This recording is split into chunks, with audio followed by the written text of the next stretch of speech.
Maswerte po tayo sa ating bansa dahil kinikilala ang kakayahan ng mga kababaihan. At ngayon pa po, makakasama natin ang 4 na tinaguriang mga makabagong Pinay. Kung bakit po sila makabagong Pinay, yan ang ating aalamin. Kaya ngayon po makakasama natin si Mami Pearly Eusenia, isang working mom from Laguna. Ilang beses na pong nalugi sa negosyo, pero hindi naman tumigil sa pagpupursige. At mapalad na nakasama pa nga sa tinatawag na Millionaires Club ng UNO. Mami Pearly, hello! Welcome to Moments. Natutuwa nga ako kasi before, nanonood lang ako ng Moments. Ay, nako. And ang dami ko natututunan bilang isang mami. At ngayon ho, nandito na kayo. Oo nga eh. Pero bago po natin ipagpatuloy ang ating kwentuhan, ay kasama rin po natin ngayon si Mami Ann Bacho, former corporate employee, turned into consistent top earner and self-made UNO millionaire. Ako, puro mga milyonaryo palang katabi ko dito. Mami Ann, mag-greet ka naman sa ating mga Mommy viewers ng Moments. Hello, Miss Gladys, and hello sa lahat ng mommies na nanonood ng Moments. Pero ang sabi nga ni Mami Ann, siya ay isang avid viewer din ng Moments. Yes, sobra. Dahil sabi nga, Sobra po. di ba, hindi na ng mga mami sa mga raming natututunan dito. Marami Siyempre, talaga. lahat po talaga. At syempre, isa rin pong kasama natin, si Fred. Isa naman pong scholar. Dati nung college siya. Isang graduating ka na ngayon, ano? Fred, ano ba? Graduating student. And after 10 months, nakakatulong na sa kanyang mga magulang. Akalain niyo yun, siya na ang nagpapaaral ng kanyang mga kapatid. Hindi ka pa man nakakagraduate ng tuluyan, talagang nakakatulong ka na sa iyong parents at sa iyong mga kapatid. Ano? Mag-hello ka naman sa ating mga Moments viewers. Good day po sa lahat ng Moments viewers at the same time sa inyo po, Miss Gladys. Ako. So, isa po akong avid fan ng Moments kasi in the near future, syempre lahat tayo magiging mommies din. So, Wow. Nakakatuwa marami naman po ako si Fred. Ang natututunan. cute-cute, ano? Siya ang pinaka-bagets dito sa atin ngayon. And of course, last but not the least, si Miss Mabel, na isa rin pong certified mommy. Isang negosyante from Batangas City. Ang tawag nga sa kanya siya daw ang bigatin ng Batangas City. Mami Mabel! Hello, Gladys. Obvious naman, di ba? Natutuwa ako na nandito ako ngayon sa Moments. Parang feeling ko, napapanood lang kita dati sa Mara Clara. Ngayon talagang grabe. Nakaka-starstruck. Naku po. Hindi, pero Mami Mabel, Fred, Ann, and Mami Pearly, ano, ang tanong ko po sa inyo ngayon, paano niyo ba maisasalarawan ang sarili ninyo bilang isang makabagong Pinay? Bakit ba sa tingin ninyo ito ay pwedeng itawag sa inyo? Makabagong Pinay. So, Mami Pearly, Kasi bilang isang mami, hindi ako tumigil na pagpupursige para para mga pangarap ko sa aking anak.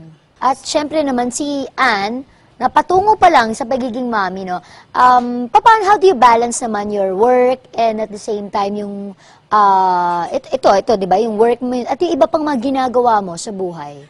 Siyempre, priority ko pa rin yung family ko, but at the same time, yung ginagawa ko, I always make sure na may oras ako para dun sa family ko, tsaka para dito. And ginagawa ko kasi itong UNO ngayon, part-time lang. So, mostly 4 hours, 2 hours. So, may freedom pa ako na magawa ko yung ibang bagay. Hindi lang para sa family ko, para rin syempre, para makapag-relax ka. Masarap din bilang babae ngayon, masarap din yung hindi ka lang puro work ng work, na enjoy mo rin siya, di ba? Ayun. So, that's what makes you makabagong Pinay, no?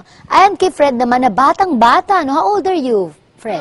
I'm 21. 21. So, at the age of 21, talagang nakakatulong na sa parents. Bakit sa tingin mo may consider ka makabagong Pinay? Kasi na-balance ko yung pag-aaral at the same time, yung pag-part-time ko sa business na to.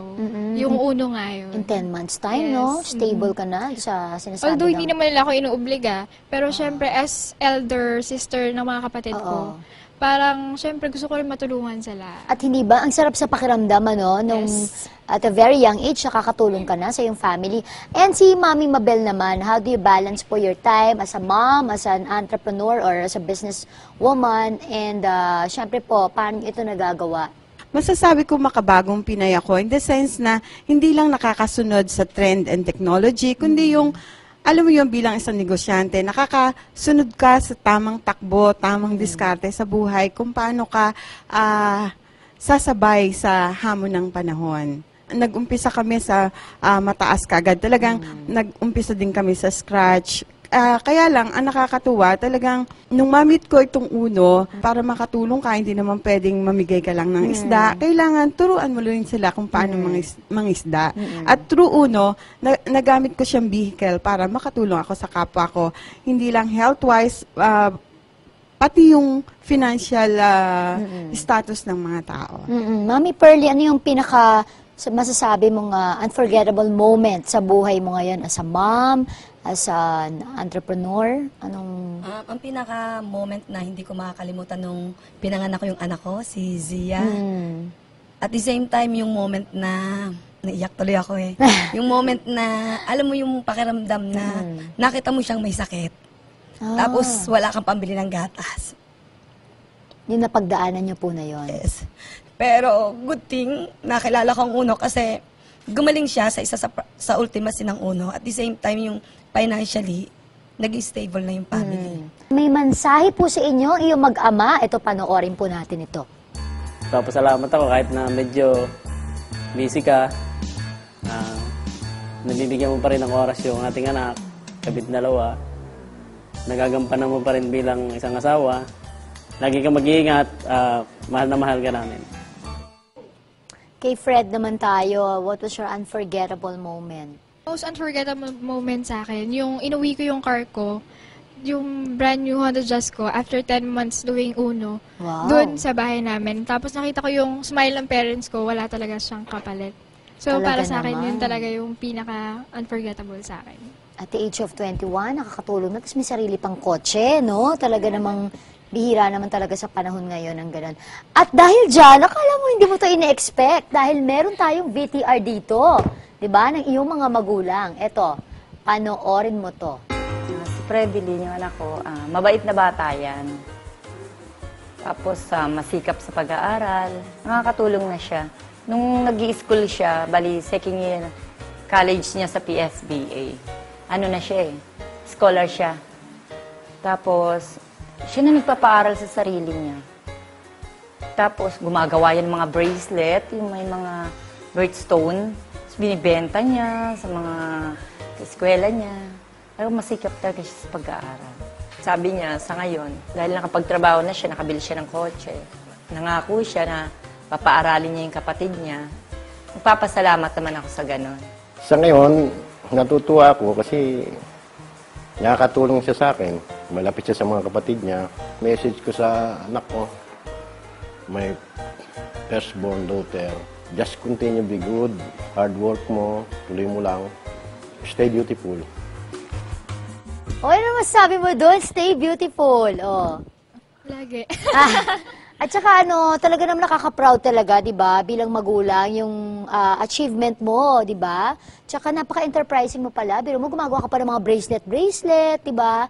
Ay nako, talagang ideal na anak itong si Fred. And of course to Mami Mabel and Ann, may naku niyo to inaasahan.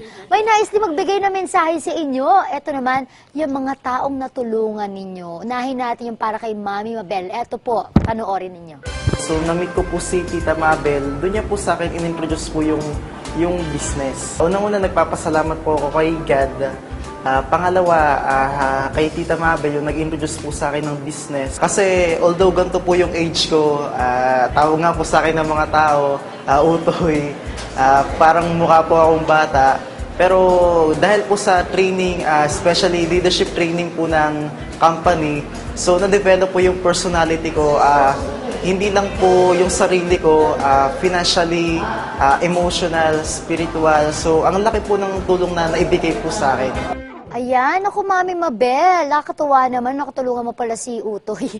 Si Ken Fukuda, tama po? So, ano po masabi niyo sa message sa inyo ni Ken?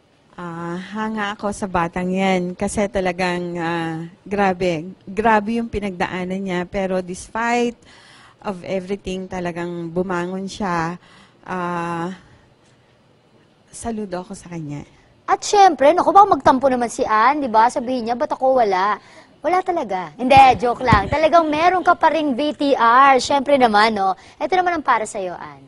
Si Ate Ann yung taong matapang, sobrang tapang niya, na kahit tipong ang dami na naming rejection, mga problemang pinagdadaanan, pero still nandiyan pa rin siya sa likod namin, ng mga tao niya, handa pa rin siyang tumulong. Na-invite din siguro ako ni Ate Ann kasi hindi nga ganun kaganda rin yung buhay namin dati. Yun nga, dahil din sa tulong ni Ate Ann, kung bakit siguro ngayon naging successful ako, tsaka nawala rin kami dun sa ganung estado ng buhay. Hindi naman din porkit bata ka, dapat bata ka na mag-isip. Katulad ako, ginawa ko lang inspirasyon yung hirap ng buhay namin. Kaya siguro ganito rin talaga ako katatag ngayon, na kahit ano pang pagsubok yung dumaan talaga sa akin, hindi ako papayag na may makapigil pa sa amin kung ano man talaga yung mga gusto pa naming marating sa buhay. Ayan, ako, pa naiiyak si Ann. Ano naman sabi mo doon? Kaibigan mo yon. Yes, ever since nung nag-elementary ako. Oo. So, ano lang, actually, mararamdaman mo naman kasi kapag galing dito yung message talaga, as in talagang sapul ka. And I'm so happy na rin kasi hindi lang ako yung may narating. Pareho kami.